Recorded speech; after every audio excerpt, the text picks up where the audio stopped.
Halo, selamat siang pemirsa. Apa kabar Anda hari ini? News kembali hadir menyapa Anda dengan menghadirkan kabar terbaru, terpercaya, dan teraktual hari ini. Bersama saya, Dimas Widiawan, akan menemani Anda dalam beberapa menit ke depan. Inilah news selengkapnya.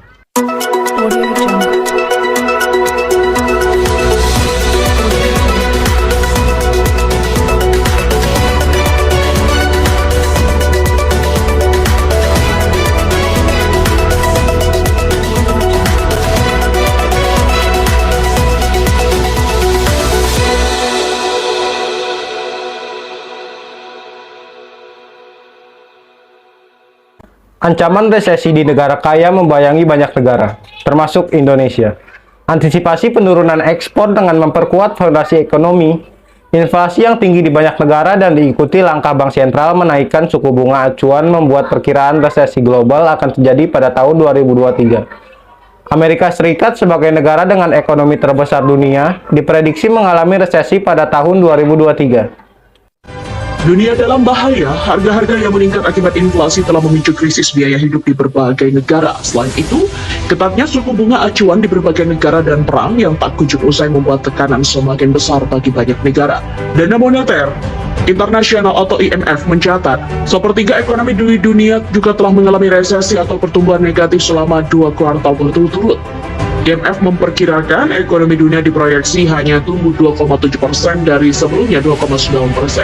Alhasil, Kepala Ekonom IMF Pierre-Olivier Gourinchas juga mengungkapkan IMF melihat sekitar sepertiga ekonomi dunia menghadapi 2 kuartal berturut-turut pertumbuhan negatif kontraksi dalam PDB real yang berlangsung setidaknya selama 2 kuartal berturut-turut yang oleh beberapa ekonom disebut sebagai resesi teknis terlihat di beberapa titik selama 2022-2023 di sekitar 43% ekonomi dengan perkiraan data triwulan 31 dari 72 ekonomi.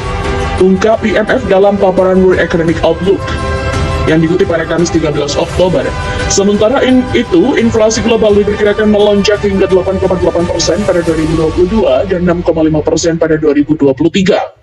Lonjakan inflasi juga menyebar ekonomi maju dengan variabel yang lebih besar di negara maju dan negara berkembang. Gourinchas juga menambahkan bahwa 3 ekonomi terbesar Amerika Serikat, China, dan juga kawasan Euro akan mengalami tekanan secara keseluruhan. Meski harga minyak bumi kini di kisaran 77 sampai 80 dolar Amerika Serikat per barel, nilai tukar rupiah melemah. Bayang-bayang resesi global mulai memperlihatkan dampak pada pelemahan harga logam untuk industri, seperti tembaga, aluminium, dan timah. Indonesia mengekspor ketiga logam itu. Kita juga menghadapi kemungkinan turunnya produksi pangan pada tahun 2023 karena tergantungnya pasokan pupuk, terutama kalium dan fosfat. Rusia adalah salah satu pemasok besar kalium. Sanksi ekonomi barat, meski tak termasuk pangan dan pupuk, menurut Rusia, mengganggu ekspor kalium. Pemerintah dan dunia usaha juga perlu bekerja sama mencari relung pasar baru untuk produk unik yang melibatkan banyak tenaga kerja dan menghasilkan nilai tambah. Kakao dan kopi yang memiliki indikasi geografis dan diproduksi berkelanjutan misalnya. Di tengah bayang-bayang resesi global dan persaingan pasar, penting menjaga daya beli publik, terutama untuk pangan dan energi. Meningkatkan produksi, mengefisienkan logistik, menjaga harga yang adil untuk UMKM, petani, dan nelayan, serta mencegah kekurangan gizi pada ibu hamil dan anak balita, tetap harus menjadi prioritas pemerintah. Pemirsa, demikianlah siaran seputar berita pada siang hari ini, sekaligus menutup perjumpaan kita.